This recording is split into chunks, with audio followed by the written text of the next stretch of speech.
entonces vamos a empezar con lo que acordamos que íbamos a empezar todas las sesiones y es dar claridad frente al rol. ¿Por qué iniciamos nuevamente por aquí? Porque como lo hemos dicho en los encuentros anteriores, creemos que hay un poco de confusión frente al rol que ejercemos como orientadores y pues queremos que haya claridad al respecto. Entonces empezamos por decir que el rol por orientador, nuevamente como lo hemos escuchado de los que han venido juiciosamente, pues es un rol que puede aplicar un trabajador social, un psicólogo o un trabajador social. Es decir, nosotros no estamos en el rol clínico de una institución de salud, por lo cual no diagnosticamos, sino solamente orientamos, prevenimos situaciones y activamos ruta. Por la misma razón, escuchamos sin indagar en situaciones de tiempo, modo, lugar y creemos en la versión del niño. Y es nuestro deber constitucional y como funcionarios públicos la activación de ruta y como nos ceñimos al protocolo de atención, no obedece a interpretaciones personales, es decir, no es una situación pues que obedezca a que tenemos algo en contra de alguna familia, sino claramente a los protocolos que estamos revisando. También hemos repetido estas sesiones que algunos protocolos admiten negociación, como el de negligencia, pero otros no, como el que veremos hoy. Hoy nos corresponde el protocolo de violencia sexual y la violencia sexual no admite negociación porque estamos hablando de un delito, ¿vale? Entonces, insistir en que no somos una entidad prestadora de servicios de salud, no tomamos decisiones sobre síntomas, es verdad, es mentira, no. Y ya las instituciones internas, ICBF, policía, comisaría, pues dan el manejo que ellos crean pertinente a la situación. Y de nosotros no depende ese manejo. A veces pasa que nosotros hacemos la remisión a comisaría o a ICBF y allí se le da un manejo completamente diferente, pero pues a veces es difícil entender que nosotros solo activamos ruta y no depende de nosotros.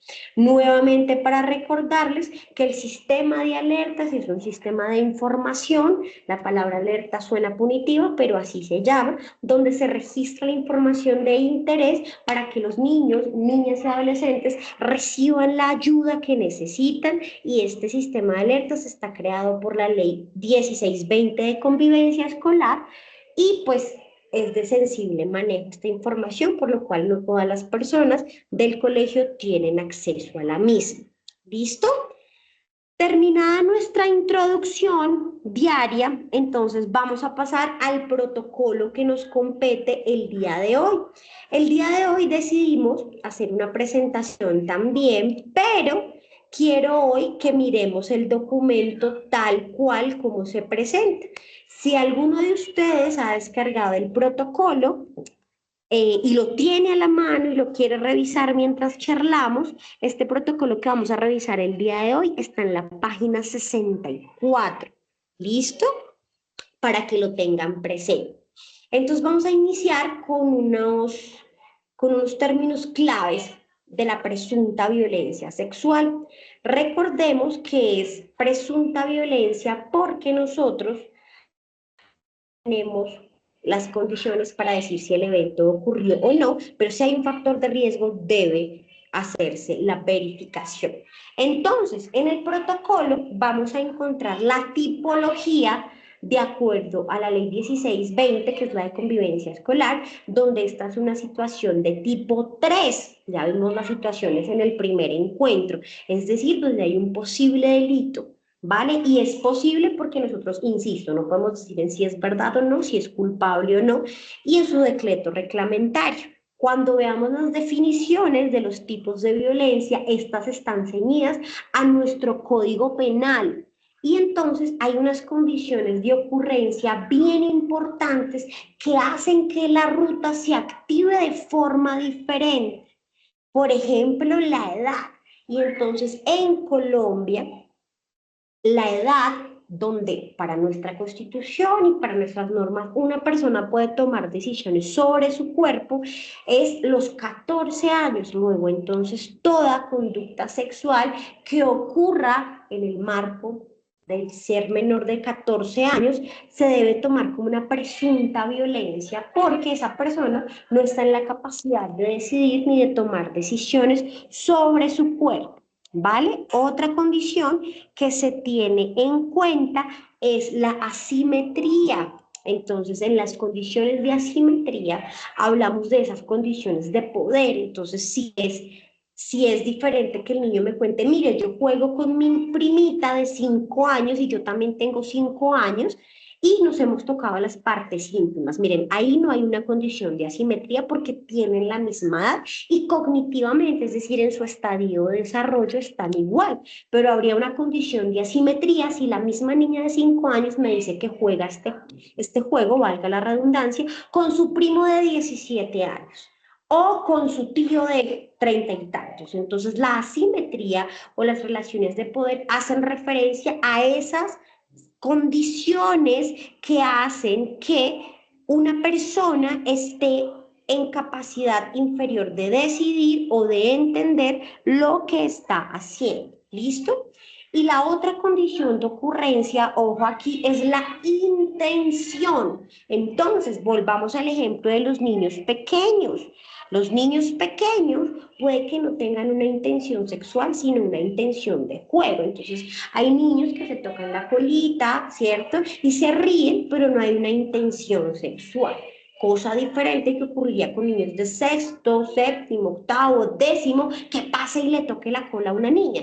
Ahí cambia la intención porque esa persona tiene una capacidad cognitiva diferente de entender esa conducta.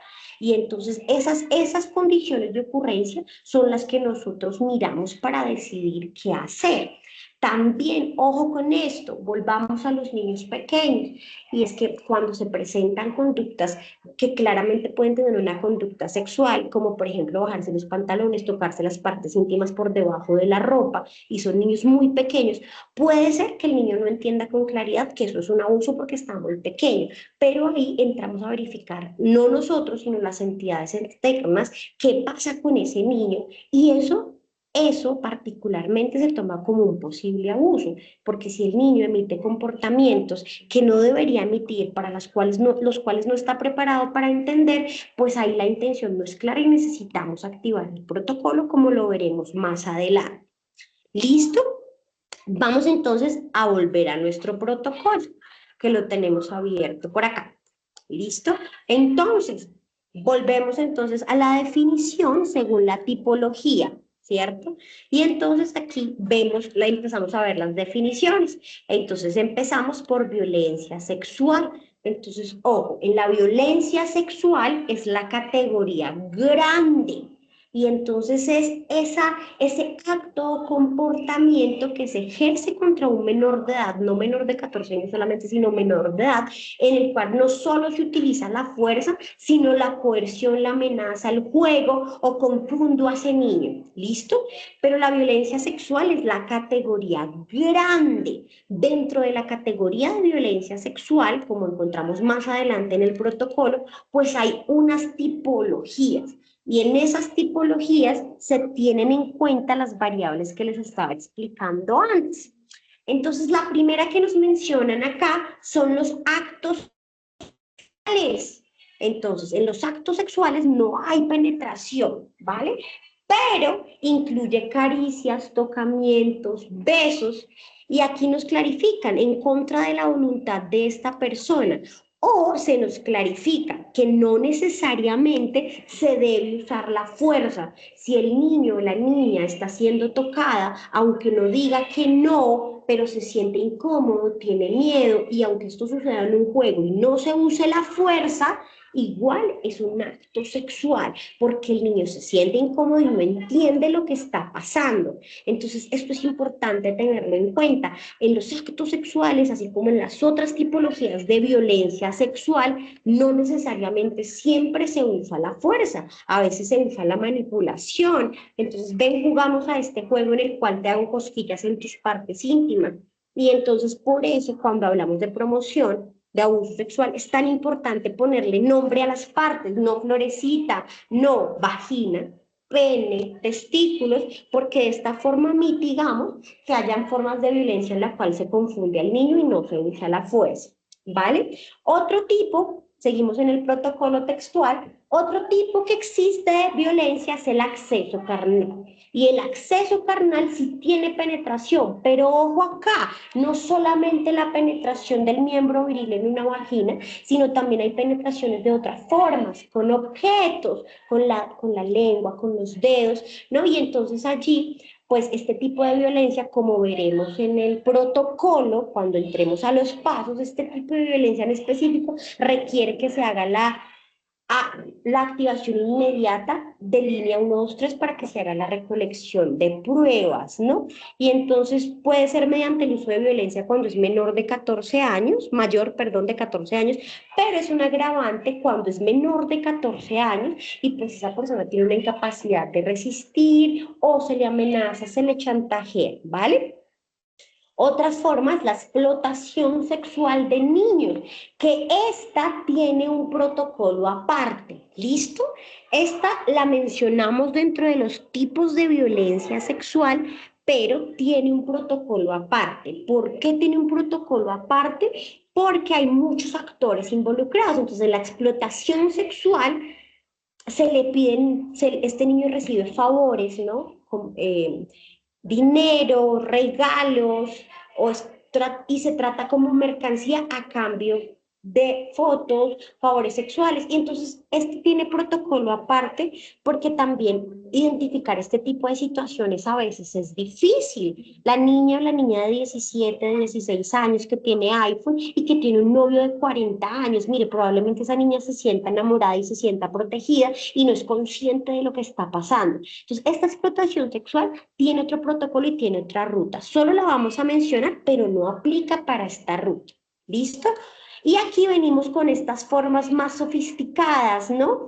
Que es en los entornos digitales, ¿no? Y entonces tenemos el grooming, el sexting y la sextorsión. Entonces, en el grooming, ojo aquí con las redes sociales, papitos, en el grooming hay una persona que se hace pasar por niño o adolescente y le empieza a sacar información a ese niño, a conocerlo. Y entonces luego de conocerlo, le pide fotos, ¿vale? Y entonces, o lo puede chantajear y ya se vuelve extorsión. Si no me das esto, le cuento a tus papás. Si no me das esto, eso se llama grooming y eso se debe denunciar. Es un tipo de violencia por dispositivos es un tipo de violencia en ambientes digitales. Luego tenemos el sexting. Miren, el sexting es ahora una práctica sexual que se vuelve cada vez más común entre adolescentes. Y entonces en el sexting pasa algo y es que hay contenido erótico. Entonces yo tengo un noviecito, una noviecita y me empiezo a tomar fotos de mi cuerpo. Pero entonces los niños, adolescentes, no son tan conscientes que después de que yo me tome una foto o un video, pues yo ya no tengo control sobre eso. Y entonces, ojo acá, porque si es menor de 14 años, como les decía al principio, pues ese niño, para la ley colombiana, no tiene la capacidad de decidir sobre su cuerpo. Y entonces a ese niño menor de 14 años se le activa ruta por presunta violencia sexual porque se tomó una foto y la ley dice que no está en la capacidad de decidir sobre su cuerpo. Cuando son mayores de 14 años, ellos pueden decidir sobre su cuerpo. Y allí la forma de atención es diferente, ¿cierto? Se puede constituir en una conducta de delito cuando son menores de 14 años y esa foto rota y entonces ahí ya se volvería una explotación sexual, ¿cierto? O cuando eso se hace con un mayor de 14 años. Entonces yo soy menor de edad, pero hago sexting con una persona de 30. Entonces ahí, entonces volvemos a las condiciones de ocurrencia que les explicaba al principio. Entonces depende de la edad, de cómo ocurrió, de quién es el agresor, de si tengo más o menos de 14 años. ¿Vale? Y este sexting y este grooming que les explicaba en contextos digitales puede llegar a convertirse en algo que se llama sextorsión. Entonces, en la sextorsión, ya ese material que yo envié por grooming o envié por sexting, entonces la diferencia entre grooming y sexting es que en grooming me engañan porque hay alguien más detrás de la pantalla, pero en sexting yo conozco a quién le estoy enviando las fotos, pero entonces ambas, tanto el grooming como el sexting, me pueden llevar a unas extorsiones que me explotan, me chantajean, mira, voy a compartir este contenido si no me haces esto, si no me das esto. Y pues claramente también es una forma de delito porque está atentando contra la integridad y la toma de decisiones de esa persona, aunque ella inicialmente haya enviado las fotos por voluntad, aparentemente cuando es sexting. ¿Listo? Bien, otra forma de violencia sexual que está en el protocolo es el acoso sexual. Y el acoso sexual a veces es muy difícil de distinguir, aparentemente difícil, ¿no? Porque es un conjunto de acciones y de comportamientos de tipo verbal, escrito, no verbal, miradas, gestos, virtual, cuando le envío ese sticker como obsceno a mi compañero o a mi compañera y se siente mal, y entonces cuando tengo muchos acercamientos, digamos que aquí la clave está en mirar si la persona, cómo se siente con estas conductas, si siente miedo, si siente temor, si ha buscado ayuda, si le ha dicho que no a la persona, pero está tipificado dentro de nuestro código penal como esas conductas que hostigan, que acosa, que asedia, que persigue a una persona, niña, adolescente, y yo no quiero que me hagan eso y me puedo entonces aprovechar de mis relaciones de autoridad, por ejemplo, un profe, un sacerdote, entonces como yo soy más grande me acerco, digo cosas de doble sentido, entonces esta no es tan común porque a veces, no porque no te da, sino porque a veces no es tan claro identificar. Sí, a veces los niños o las niñas saben que se sienten mal, pero es difícil como reconocer, esto es acoso, ¿no?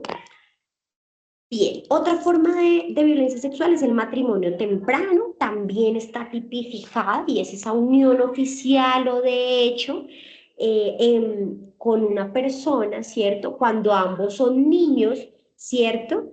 O cuando son menores de 14 años, ¿cierto? Entonces miren lo que dice acá textual en el protocolo.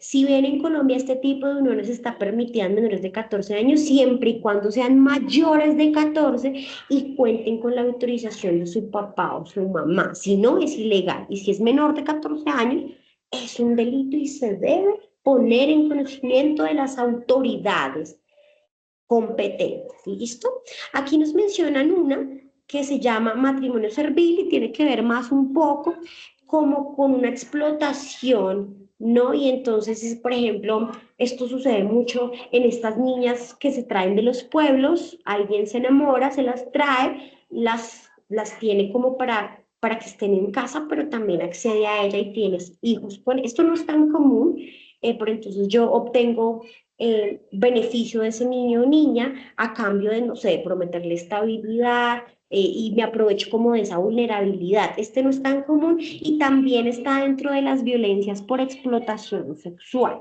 ¿Listo? Y entonces el protocolo nos da otras formas de violencia, como la esclavitud sexual, ¿no? Entonces, este tema de las casas del lenocinio, el embarazo forzoso, la desnudez forzosa, el aborto forzado, la esterilización forzada, la mutilación genital, la anticoncepción forzada. Entonces yo le obligo a mi hija a que se ponga métodos anticonceptivos siendo menor de 14 años porque no quiero que se embarace joven, pero ojo, es menor de 14 años, inseminación artificial, violencia sexual colectiva. Bueno, entonces aquí nos dan otras tipificaciones que son menos comunes y en las cuales no voy a entrar. ¿Listo?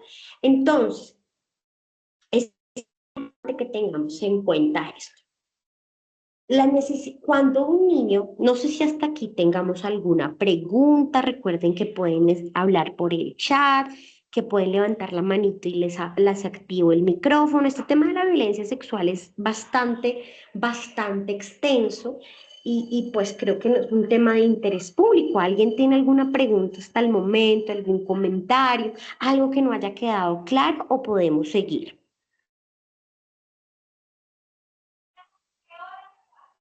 Bueno, todo parece indicar que podemos seguir. Entonces, ojo acá. Es importante que se entienda que la necesidad de confidencialidad es muy importante, ¿sí? Entonces, el niño puede ser que me cuente y entonces yo no puedo entrar como en el tema de contarle, aunque sea otra persona de la institución, no puedo entrar a contar esas situaciones de tiempo, modo, lugar, por varias cosas, y es que a veces hacemos daño sin querer. Eso es un tipo de revictimización que no somos conscientes. Les voy a dar un ejemplo. Puede ser que el niño me acaba de contar como, mira, cada vez que voy donde mi tío me encierra en la habitación y me toca. Y entonces yo le pregunté a ese niño, pero ¿tú tienes que ir donde tu tío o vas porque te gusta ir o porque quieres ir? No, yo voy porque allá hay juguetes. Entonces, pero tú vas sabiendo que te hace eso. Entonces, miren, esta pregunta puede generar culpa, aunque yo no tenga la intención de generarle culpa. Entonces, primero, no todo el mundo puede saberlo porque no tiene todo el mundo, todas las personas no tenemos la misma capacidad de no generar estas preguntas sin culpa, ¿no? Y sin necesidad de ponerlo a repetir. A veces también pasa que los niños por la gravedad de los hechos cambian la versión porque esto es súper incómodo y entonces entre menos personas sepan es mucho mejor y lamentablemente, papitos y mamitas, pasa algo que se sale de nuestro control, y es que cuando se activan estos casos, le preguntan en la ambulancia, le preguntan en ICBF, le preguntan en el hospital, y es un reto institucional y del Estado garantizar que esto no suceda, pero sucede. En el colegio, pues se trata de mantener esa confidencialidad, de hacer comentarios, eh, solo en los casos que sean muy particulares, ¿vale? También es importante en los casos de violencia sexual no conducir a cuestionamientos, pero ni cuestionar la versión del niño.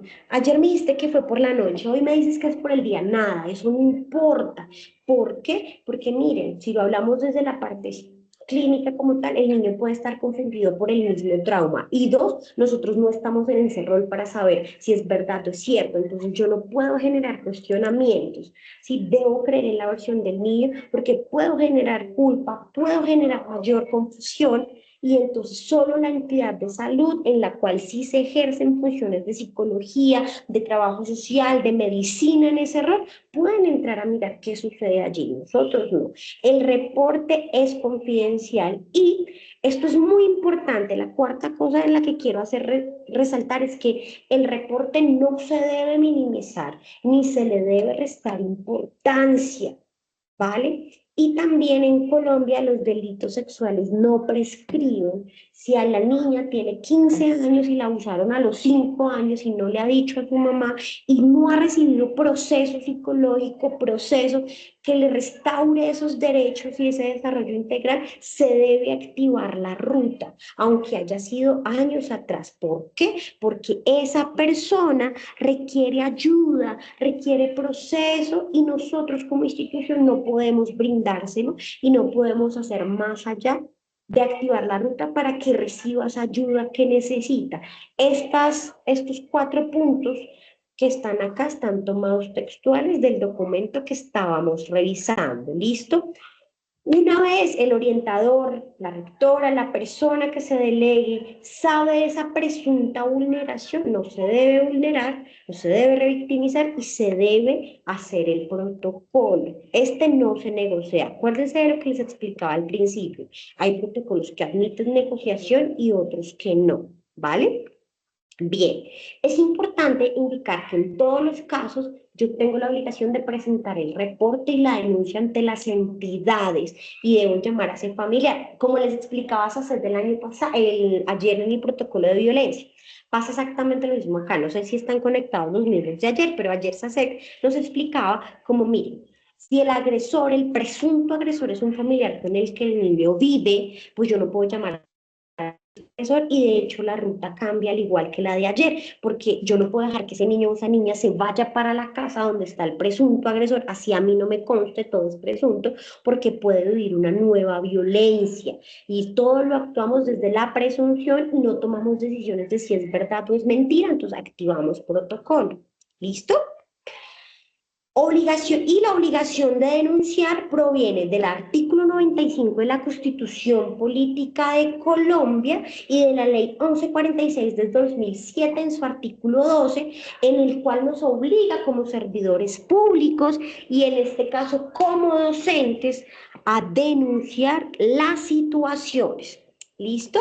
Entonces, antes de pasar a la ruta, vamos a revisar nuevamente de forma textual qué pasa con los indicios y las señales. Volvemos entonces aquí al protocolo, los que lo están revisando de forma textual, vamos en la página 70.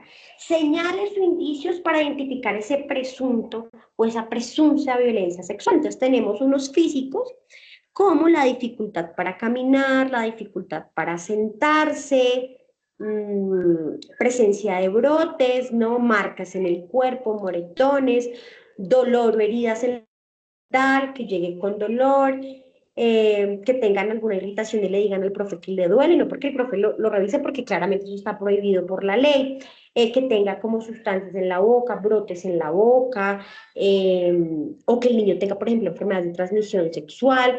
Esto de ecopresis y eneuresis hace referencia a los que están siguiendo el protocolo textual. La ecopresis hace referencia a que el niño se haga popó en los pantalones, pero que ya haya tenido ese hábito, o sea, que ya haya adquirido el hábito. O sea, yo entraba al baño normal y de la nada empecé a hacerme popis o enuresis, tiene que ver con el pis. Entonces, otro síntoma físico es las autolesiones o los intentos de suicidio. Luego clarificaremos estos conceptos cuando veamos el protocolo de conducta suicida, que es la semana entrante, que la niña tenga un embarazo o un aborto. ¿Listo? En comportamentales tenemos actitud de sometimiento, o sea, como que sea muy complaciente, que tenga retraimiento, es decir, que no hable, no quiera hablar, que llore y no diga por qué, que tenga bajo rendimiento académico, que no me concentre, que no me quiera ir, por ejemplo, a la casa también, que no participe. Puede ser, mira, aquí pueden pasar varias cosas, es que o soy muy amoroso o por el contrario, no quiero que nadie me abrace. Eso es una señal ahí importante. O que me sea difícil tener amigos, o por el contrario, quiera que todo el mundo esté, ¿no? Entonces puedo tener un temor excesivo al contacto físico o lo puedo buscar, ¿no? Puedo tener temor a ciertas personas, incluso a los hombres o a las personas, a las mujeres de cabello rojo, por ejemplo, temor a estar cerca de la familia, niños que se vayan de la casa, temor a estar con personas desconocidas, que no quiera volver al colegio. También otras señales importantes es la tendencia a buscar dinero o a cosas costosas, a pedir dinero, por ejemplo, o a pedir, ven, si tú me das esto, yo te ayudo, ¿no? O por ejemplo, que sean muy amorosos con personas desconocidas, cuando el niño trae ropa para cambiarse o el adolescente, por ejemplo, y cuando le es más fácil, por ejemplo, socializar con personas mayores, ¿no? Y en los niños más grandes tenemos algo que se llama conductas regresivas. Entonces el niño tiene 8 o 9 años y ahora se chupa el dedo, ahora no duerme solo, ahora tiene pesadillas o ahora se comporta como un niño de 4 años. Eso se llaman conductas regresivas y hay que mirar qué pasa con eso. A nivel psicológico, recuerden los que me están siguiendo en el documento que estamos viendo lo que está textual en el protocolo, ¿no? Entonces, en psicológicos tenemos agresividad, tristeza, aislamiento, conducta suicida, me quiero morir, trastornos alimenticios. Miren, los trastornos alimenticios, eso es muy frecuente en los trastornos alimenticios. Generalmente los niños que están siendo abusados empiezan a tener rechazo por su cuerpo, ¿sí? O bien sea porque sienten que es la única forma de obtener, por ejemplo, amor, o porque no les gusta esa forma, ¿no? Hay que ponerle mucha atención a eso. Trastornos del sueño, trastornos de la esfera sexual que ya les había mencionado. Esto, miren acá, ya vamos en la página 72, los que me están siguiendo, conducta erótica hipersexualizada. Entonces son niños, por ejemplo, que se tocan, lo que les ponía los que me están siguiendo desde el principio, el ejemplo que les ponía al principio de la sesión, ¿no? Estos niños que empiezan, por ejemplo, a tocarse su pene y entonces esa conducta no es tan adecuada. Por ejemplo, un niño de 6 años, si se, por ejemplo, que se quiera masturbar, no es tan normal. Entonces uno ahí entra a mirar, bueno, ¿será que está viviendo eso? Y entonces retomo lo que les explicaba al principio, es que claro, yo no puedo probar cuál de las tres es activo ruta, porque no soy una entidad de salud, ¿no? Miren estos juegos sexuales inadecuados entre pares, ¿no? O jugar con el cuerpo y ya tener una intención sexual. Quiero hacer un paréntesis acá porque vamos a tener una capacitación personal presencial el 21 de abril. Creo que es el primer lunes después de Semana Santa, donde va a venir una persona de la Oficina de Convivencia Escolar y nos va a capacitar a los papitos sobre eso, qué son juegos inadecuados y cuando ya sus juegos inadecuados se vuelven sexuales, porque esto es algo que pasa frecuentemente y tristemente a veces pasa que el tinte sexual se lo damos los adultos. Los niños son toteados de la risa, se tocan la colita y corren y usted habla con ese niño o esa niña y no tiene conducta sexual, pero nosotros como adultos lo maximizamos y entonces le vemos conducta sexual. A veces pasa que el niño sí tiene conducta sexual, sí tiene una intención y hay que activar ruta, pero entonces nos van a brindar elementos. El 21 igual se les va a notificar por los grupos y se va a dar prioridad a los cursos más pequeños, pues porque estas conductas se presentan en los más pequeños. ¿Listo? Cierro ese paréntesis.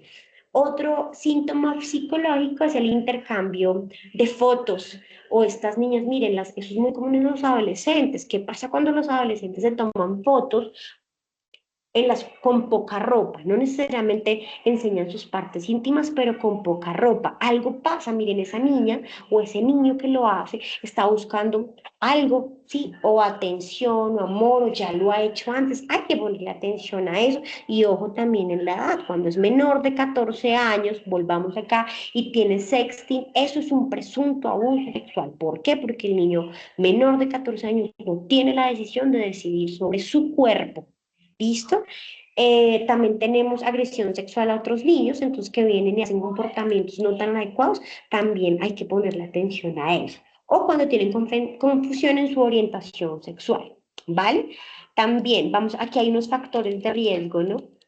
Entonces el hermano o la hermana ha sido abusado, eso es un factor de riesgo, que el niño esté con alguien cercano que ejerza la prostitución, que en la familia haya negligencia, por ejemplo, que los papitos no tengan buenos canales de comunicación, que no haya como ese rol protector, que el niño permanezca mucho tiempo en calle y que no tenga una relación cercana con sus papás, ¿cierto?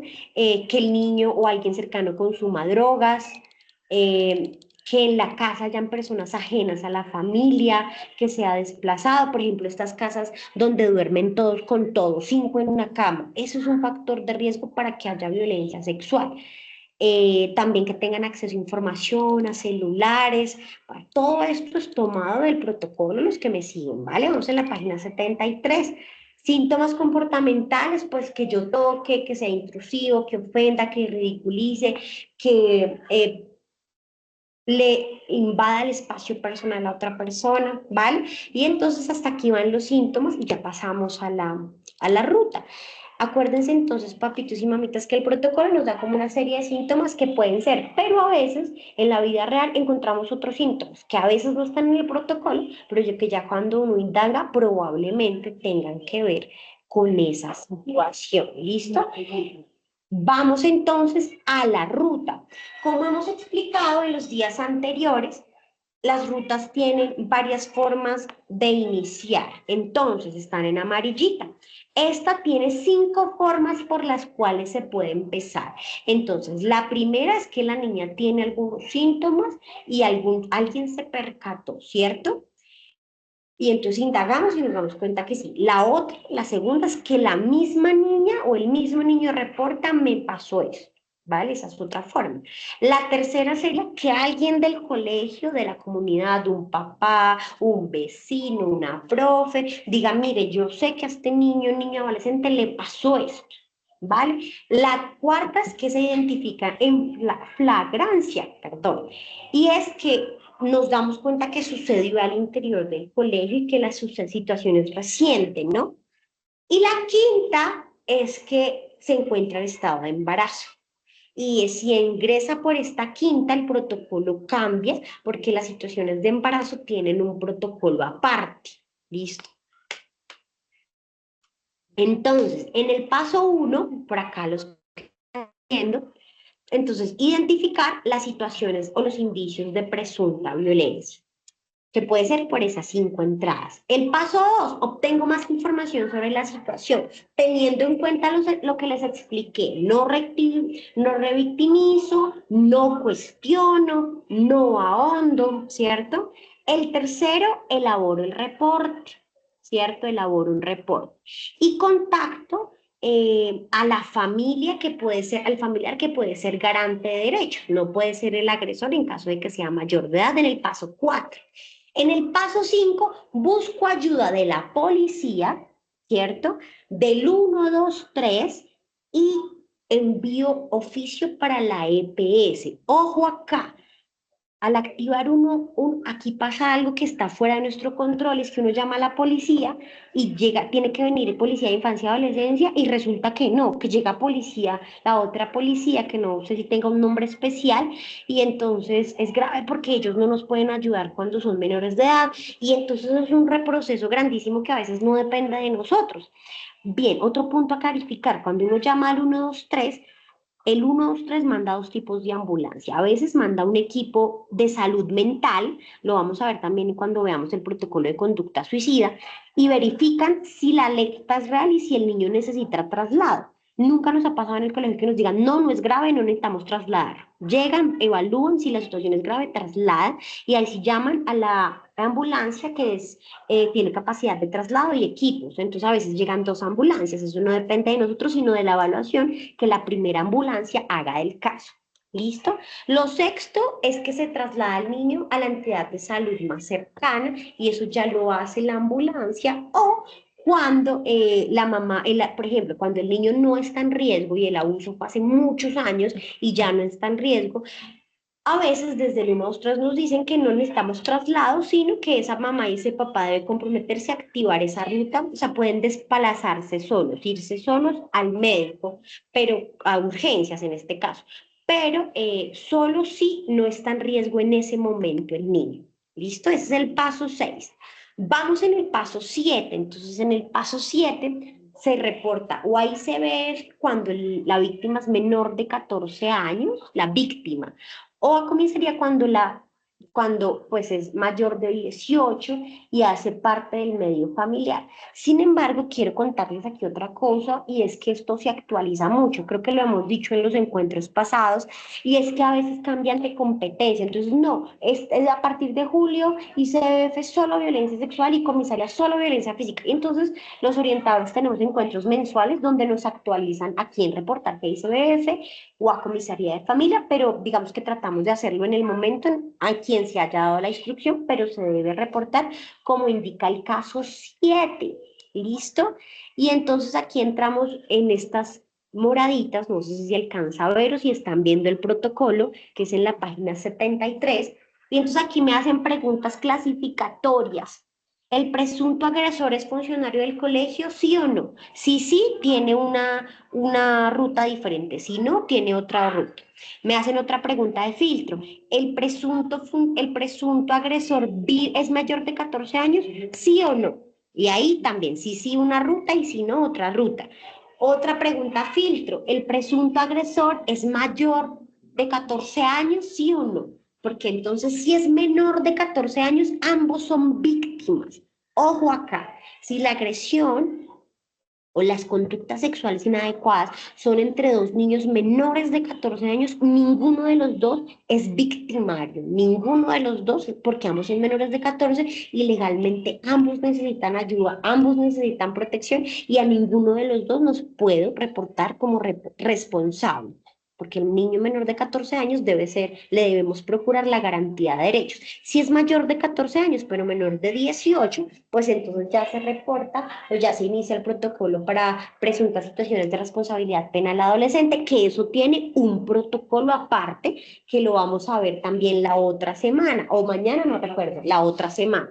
Listo, entonces me hacen estas preguntas filtro y dependiendo en cuál contesto sí o no, pues remito. Entonces, si el agresor es mayor, entonces al CESPA se llama al de niños, si es un funcionario del colegio, pues entonces aquí nos manda a llamar a inspección y vigilancia de la de la Secretaría de Educación y a personería en el paso 11 o a la oficina disciplinario en el paso 12, o sea, depende, allí tenemos que filtrar el camino de acuerdo a las preguntas puntuales que nos hacen, pero ya ponemos pues en conocimiento, luego esto pasa al comité de convivencia escolar, perdón, me salté un paso, antes del comité subimos la alerta en sistema de alertas, ya informando todo esto que hicimos, a quién reportamos, si llamamos a ambulancia, si en estas preguntas filtro, si sí o no y qué hicimos.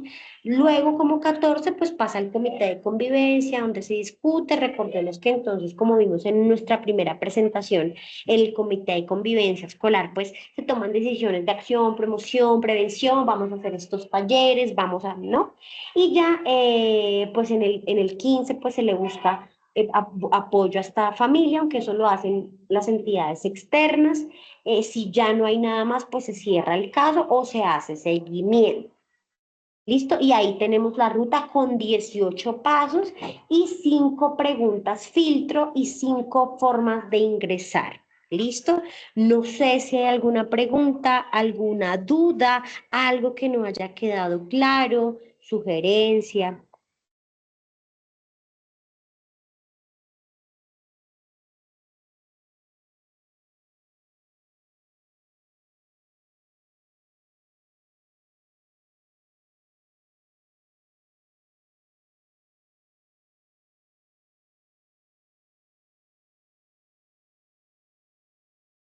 Listo, el link de asistencia ya está en el chat. Recordemos entonces, papitos y mamitas acudientes, que toda esta semana y hasta el miércoles, hasta el jueves de la semana siguiente, vamos a seguir revisando los protocolos y pues vamos a seguir trabajándolos. Vamos a estar aquí para solventar dudas, inquietudes. Entonces ya mañana vamos a trabajar el protocolo de consumo de sustancias psicoactivas. ¿Vale? La otra semana trabajaremos el de conducta suicida, el de responsabilidad penal adolescente y hay otro que en estos momentos se me pierde la fecha. Listo, ninguna duda, listo. Yo vi a alguien que escribió, no. Listo, listo. Entonces, no habiendo preguntas, damos por terminada la charla. Muchísimas gracias a los papitos que han asistido, que han estado pendientes. Por favor, repliquemos esta invitación para que todos manejemos la misma información, para que todos podamos ayudar a nuestros chiquitos de la mejor manera. Igual, desde orientación estamos pendientes a escucharlos, cualquier duda, cualquier inquietud. Que tengan una feliz tarde. Quedamos pendientes, por favor, diligencien la asistencia a los que no lo han hecho. Que estén muy bien. Hasta luego.